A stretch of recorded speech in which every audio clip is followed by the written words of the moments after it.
देखिए ये जो तीन बड़ी खबरें आ रही हैं, एक अमेरिका और ईरान के बीच समझौता हो सकता है, दूसरा कि रूस और यूक्रेन के बीच घातक लड़ाई शुरू हो चुकी है और पाकिस्तान में जिस तरह से एक ट्रेन पर आत्मघाती हमला किया गया है। सबसे पहले नीरज अगर जानना चाहें तो ये कई अहम घटनाएं हो रही हैं, लेकिन दुनिया के लिए राहत की खबर होगी। 60 दिनों के लिए युद्ध विराम, क्या कुछ निकल करके सामने आया है।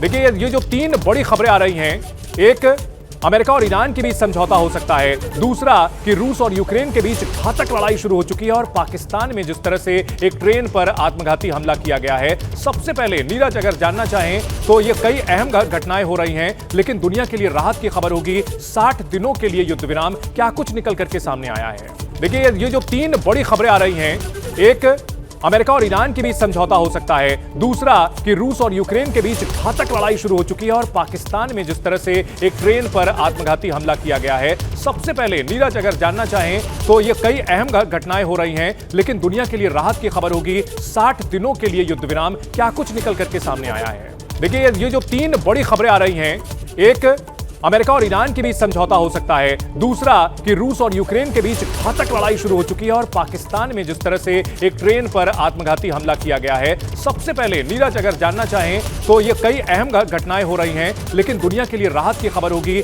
60 दिनों के लिए युद्ध विराम, क्या कुछ निकल करके सामने आया है।